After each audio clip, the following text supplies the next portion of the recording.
A lot of people won't know me in my work hat. That's You can turn that on again. Okay, thanks. And so I'll put that on so they'll know me. So what's the story behind that hat? What hat? That hat you're wearing right now. Nothing. I like these Greek captain's hats. The reason that I got that lighthouse pin was I've been 61 years in the Oddfellows, and I brought in some brothers, and they give you a pin.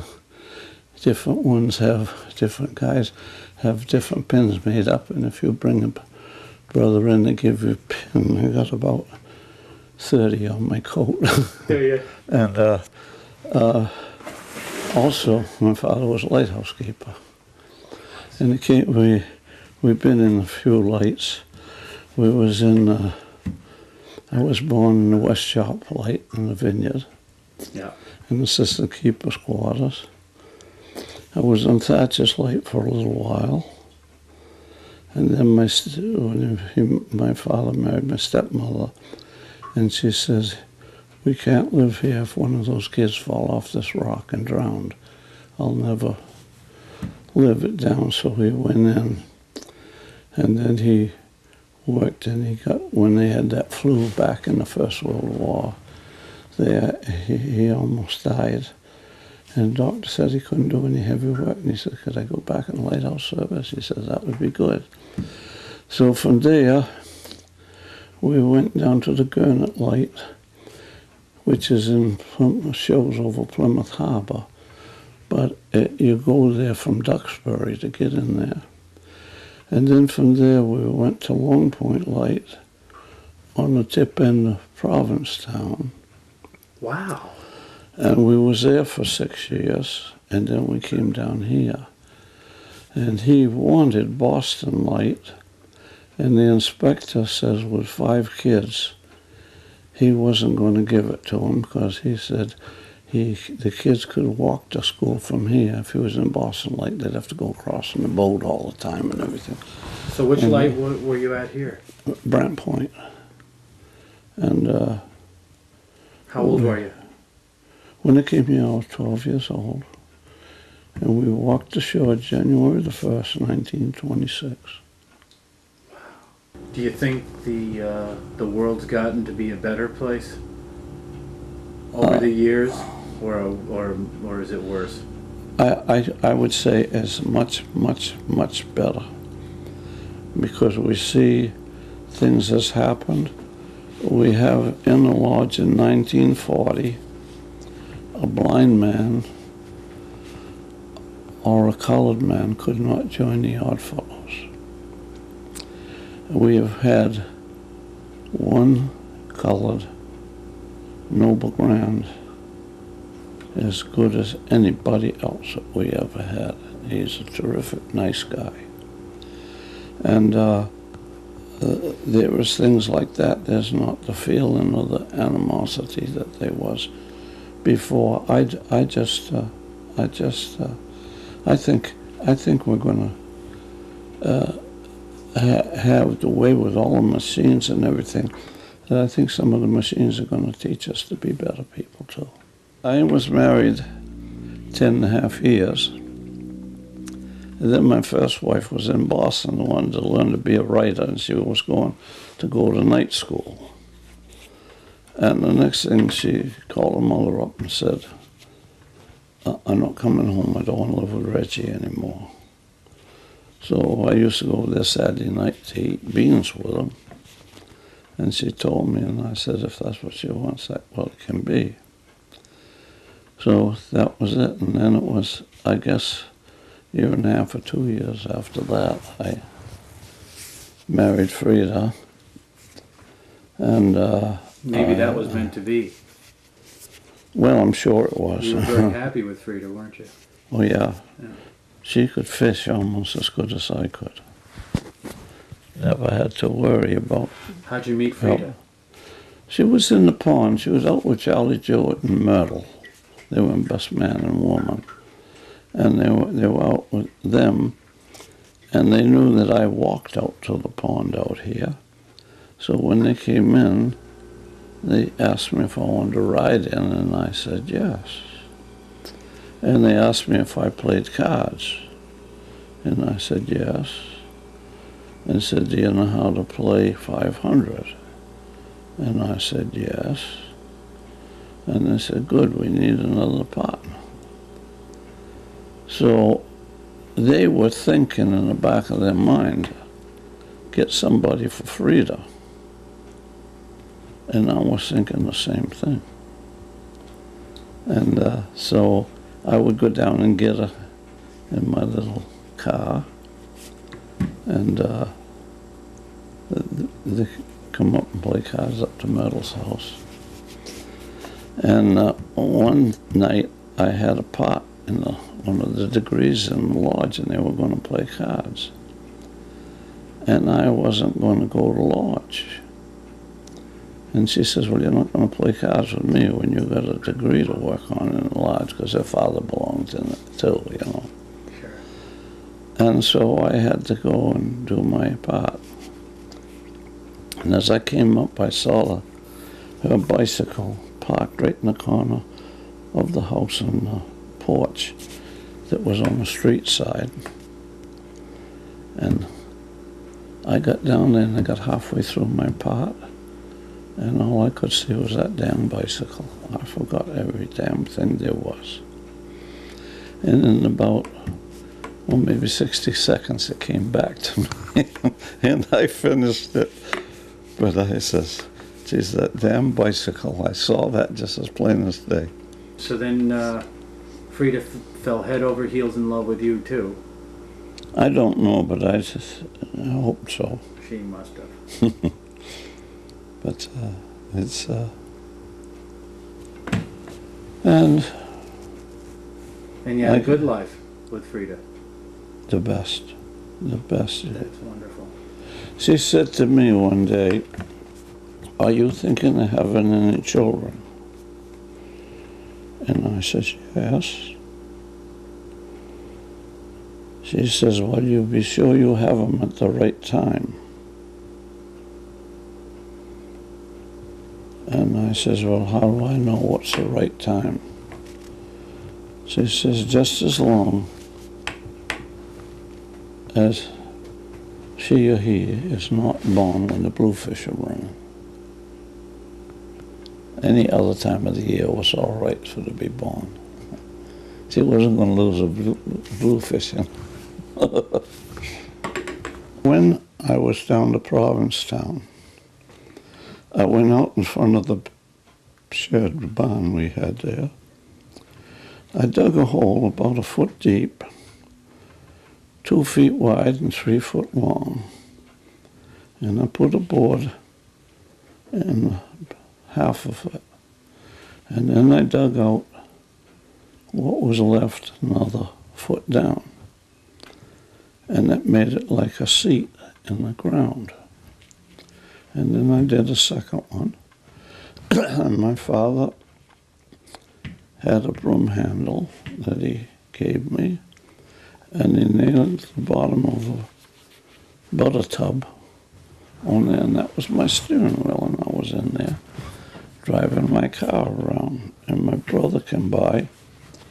He said, can I drive your car? And I said, yep, and I got out, and he got in, and this man walked up the beach, and he said, would you take me to Boston? My brother said, yes. So he got in, my brother, brr, brr, brr, brr, and finally he says, well, you're in Boston now. The man said yes, and he got out of the back seat, reached in his pocket, and gave my brother a dime.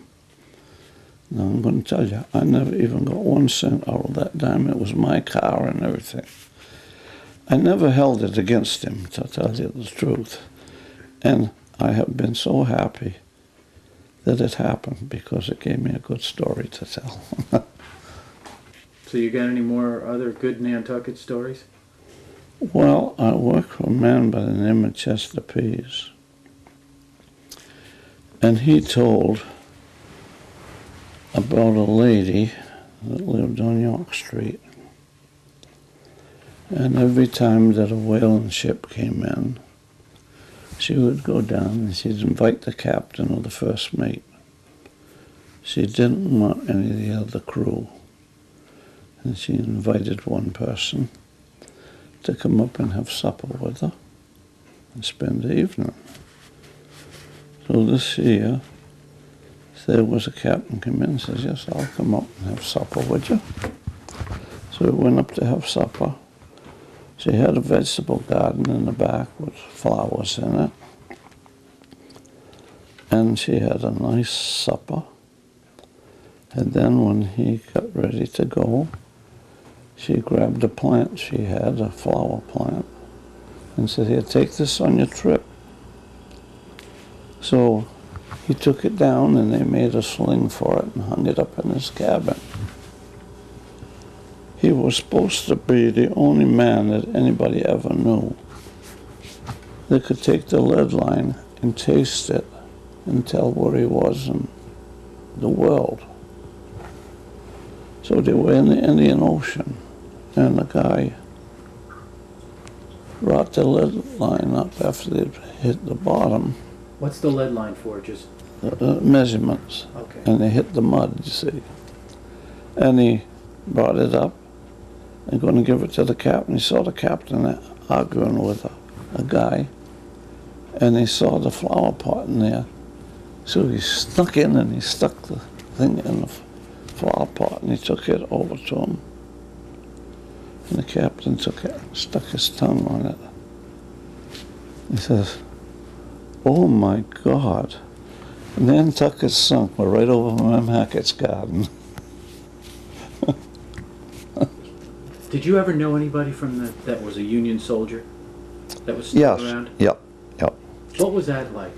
Mr. Wood, there was one, and Mr. Smith was from the Spanish-American War. He was one that used to be there.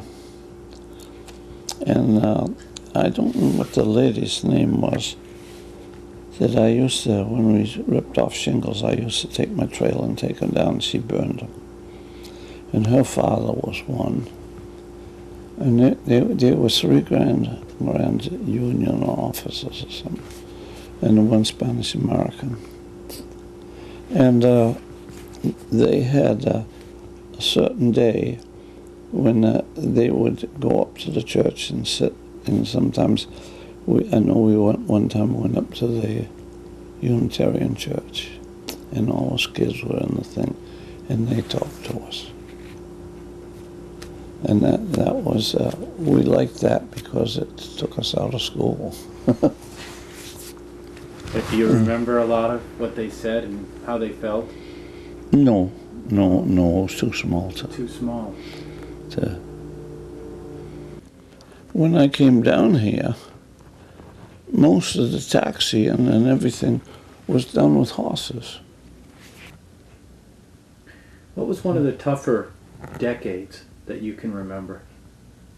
Maybe economically, or that's usually what people remember. One of the things that was tougher on me was when I came here in 26 and 27, I caddied out to Squanset. 28 and 29, I worked in the Western Union. I was carried telegrams. 30 and 31, I caddied out to Nantucket Links. I would say at the end of the season, in 29, we were some damn busy. Because there was the Depression. I was fishing out the beach years after that, and a man drove out, and he had 4 women in his little 33 Ford, I think he had. And he wasn't feeling any pain. He'd had to come out to supper. And he was asking me questions, and I told him that in the stock market crash, I worked in Western Union. And he says, I worked in the stock market in New York. He said it was the terriblest thing you could imagine. There were people jumping out of the window. If you called for a taxi, you ran from the door to the taxi door and jumped in before somebody landed on top of you and would kill you, you know. And he says, I was watching the quotations. It was awful. They were all down. And the third day afterwards, he says there was one. Somebody might have thought it was a bit of humor or not. He said, but it said Roma Seltzer up a half a point.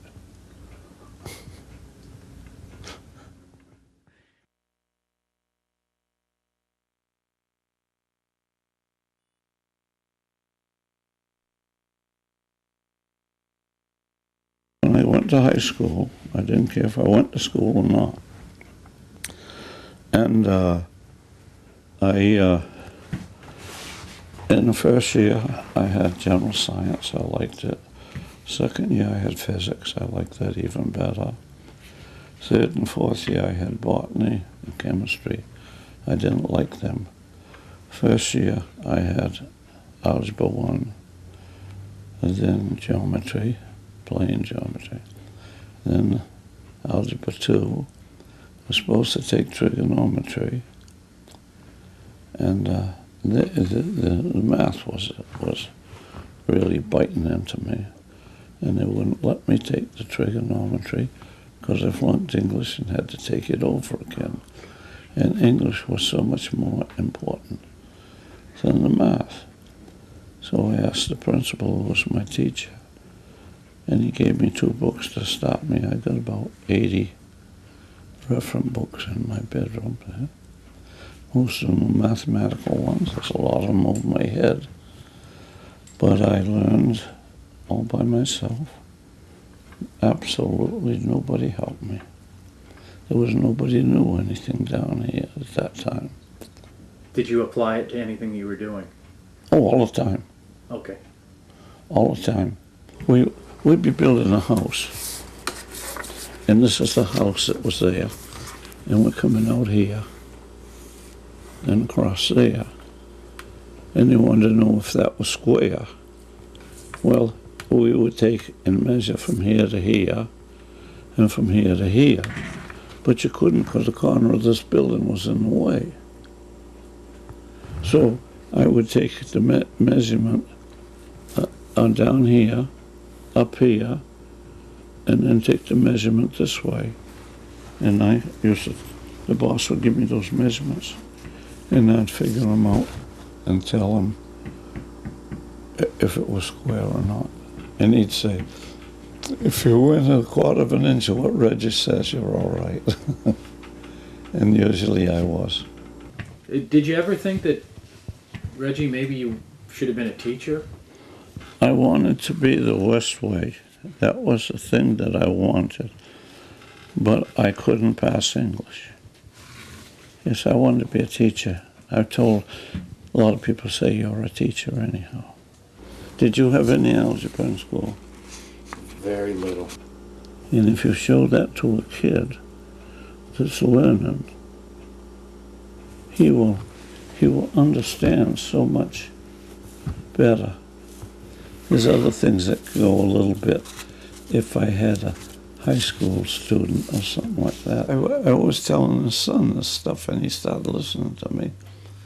And afterwards he says, you was a damn fool. He says, you should have been a teacher.